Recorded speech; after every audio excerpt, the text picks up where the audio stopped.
നമസ്കാരം. ഇസ്രായേൽ പരാജയത്തിനടുത്തെത്തിയോ? അവരുടെ പരാജയം ഉറപ്പായോ? തീർച്ചയായും അങ്ങനെ നമുക്ക് കരുതേണ്ടി വരും. അത്തരത്തിലുള്ള ആക്രമണങ്ങളാണ് ഇപ്പോൾ ഇസ്രായേലിനെതിരെ നടന്നുകൊണ്ടിരിക്കുന്നത്. പ്രതിരോധിക്കാനോ തിരിച്ചടിക്കാനോ കഴിയാത്ത വിധം ഇസ്രായേൽ ഒറ്റപ്പെട്ടു പോയ ഒരു സാഹചര്യമുണ്ട്. ലോകരാജ്യങ്ങൾ അവരെ ഒറ്റപ്പെടുത്തിയ ഒരു സാഹചര്യമുണ്ട്. ഇന്ന് രാവിലെ തന്നെ ശ്രദ്ധയിൽപ്പെട്ട വാർത്ത കൊളംബിയ അവർക്ക് കൽക്കരി കൊടുക്കില്ല എന്നുള്ളതാണ്. ഇസ്രായേലിനെ സംബന്ധിച്ചിടത്തോളം അവരുടെ ഇലക്ട്രിസിറ്റി, വൈദ്യുതി സംവിധാനങ്ങൾ നിലനിൽക്കുന്നത് കൽക്കരിയെ ആശ്രയിച്ചാണ്. കൽക്കരി അവർക്ക് വേണ്ട രീതിയിൽ കിട്ടിയില്ലെങ്കിൽ അവരുടെ വൈദ്യുതി മേഖല വലിയ പ്രതിസന്ധിയിലായി പോകും. ഇത് രാവിലെ കണ്ട ഒരു വാർത്തയാണ്. എന്നാൽ ഇപ്പോൾ ശ്രദ്ധയിൽപ്പെട്ട വാർത്ത ടൈംസ് ഓഫ് ഇന്ത്യയാണ് ആ വാർത്ത പുറത്തുവിട്ടിരിക്കുന്നത്. അതായത് ഇറാഖിലെ ഇസ്ലാമിക് റെസിസ്റ്റൻസ് ഗ്രൂപ്പ് ഇസ്രായേലിലേക്ക് വലിയ ഒരു ആക്രമണം നടത്തിയിരിക്കുന്നു. ഇസ്രായേലി ആക്രമണത്തെ നിഷേധിച്ചിട്ടുണ്ട്. അങ്ങനെ ഒരു ആക്രമണം ഉണ്ടായിട്ടില്ല എന്ന് പറയുന്നുണ്ട്. പക്ഷേ ടൈംസ് ഓഫ് ഇന്ത്യ ഈ വാർത്ത പുറത്തു വിട്ടിരിക്കുന്നത് അതിന്റെ ദൃശ്യങ്ങൾ സഹിതമാണ്. ഇവിടെ ഇസ്രായേലിന്റെ ശത്രുക്കൾ, ഇസ്ലാമിക് റെസിസ്റ്റൻസ് ഗ്രൂപ്പ് ആയാലും ഹിസ്ബുള്ള ആയാലും ഹമാസ് ആയാലും, അവരെ ആക്രമിക്കുമ്പോൾ അതിന്റെ ദൃശ്യങ്ങൾ എടുക്കാൻ പ്രത്യേകം ശ്രദ്ധിക്കുന്നുണ്ട്. ലോകത്തെ അവരത് കാണിക്കുന്നുണ്ട്. ഇവിടെ എയ്ലാത്ത് നഗരത്തിലെ ഇസ്രായേൽ നേവൽ ബേസിനെ ലക്ഷ്യമാക്കിക്കൊണ്ടാണ് ഇവിടെ ഇറാഖിലെ ഇസ്ലാമിക് റെസിസ്റ്റൻസ് ഗ്രൂപ്പ് ഡ്രോൺ ആക്രമണം നടത്തിയിരിക്കുന്നത്. ഈ ഡ്രോൺ ആക്രമണം നടത്തുന്നതിന്റെ മുഴുവൻ ദൃശ്യങ്ങളും ടൈംസ് ഓഫ് ഇന്ത്യ പുറത്തുവിട്ടിരിക്കുകയാണ്. നേവൽ ബേസ് തകർത്ത് തരിപ്പണമാക്കുന്നതിന്റെ ദൃശ്യങ്ങൾ, ആകെ തീ പടരുന്ന ഒരവസ്ഥ.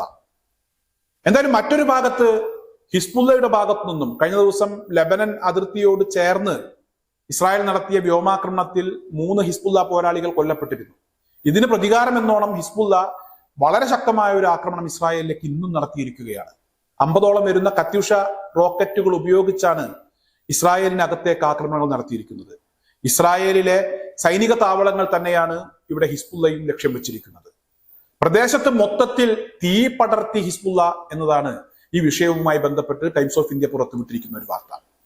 ഇത്തരത്തിലുള്ള വാർത്തകൾ കാണുമ്പോൾ, ഇസ്രായേലിന് തിരിച്ചടിക്കാൻ കഴിയാത്ത സാഹചര്യം കാണുമ്പോൾ, പ്രതിരോധിക്കാൻ കഴിയാത്ത സാഹചര്യം കാണുമ്പോൾ, ലോകത്ത് ഇസ്രായേൽ ഒറ്റപ്പെടുന്നത് കാണുമ്പോൾ ഇസ്രായേലിന്റെ പരാജയം അടുത്തെത്തി എന്ന് തന്നെ വേണം മനസ്സിലാക്കാൻ. കാരണം അത്തരമൊരവസ്ഥയിലേക്ക് ഇസ്രായേൽ പോയിരിക്കുന്നു.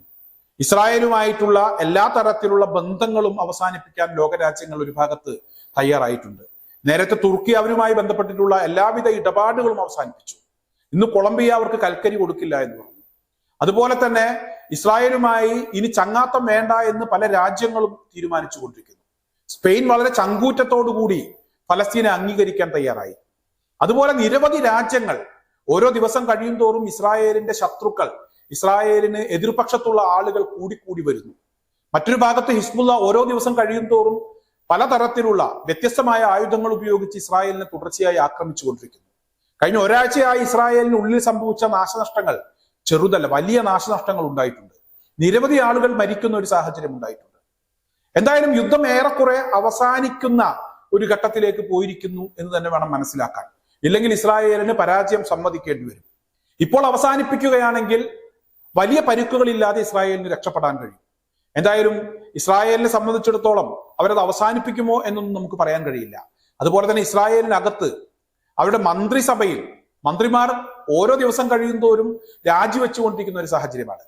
ബെഞ്ചമിൻ നെതന്യാഹു ഇസ്രായേലിനകത്തും ഒറ്റപ്പെട്ടുകൊണ്ടിരിക്കുന്നു.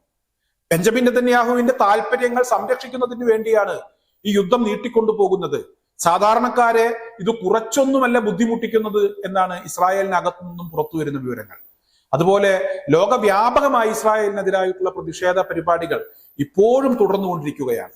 എന്തായാലും ഹിസ്ബുള്ളയും അതുപോലെ തന്നെ ഇറാഖിലെ ഇസ്ലാമിക് റെസിസ്റ്റൻസ് ഗ്രൂപ്പും ഇന്നും ശക്തമായ രീതിയിലുള്ള ആക്രമണം ഇസ്രായേലിലേക്ക് നടത്തിയിരിക്കുകയാണ്. ഹമാസും ഒട്ടും മോശം വരുത്താതെ ഇവിടെ ഇസ്രായേലിനെ ആക്രമിച്ചുകൊണ്ടേയിരിക്കുന്നു. ഹൂത്തികൾ UK-യുടെയും അമേരിക്കയുടെയും ഒക്കെ യുദ്ധ കപ്പലുകളെ തന്നെ ലക്ഷ്യം വെക്കുന്നു. എന്തായാലും ഏറെക്കുറെ ഹസൻ നസ്രുള്ള പറഞ്ഞതുപോലെ ഇസ്രായേലിന്റെ അന്ത്യം, അല്ലെങ്കിൽ ഈ യുദ്ധത്തിന്റെ അന്ത്യം ഏറെക്കുറെ അടുത്തെത്തിയിരിക്കുന്നു എന്ന് തന്നെ വേണം ഇപ്പോഴത്തെ സാഹചര്യത്തിൽ മനസ്സിലാക്കാൻ.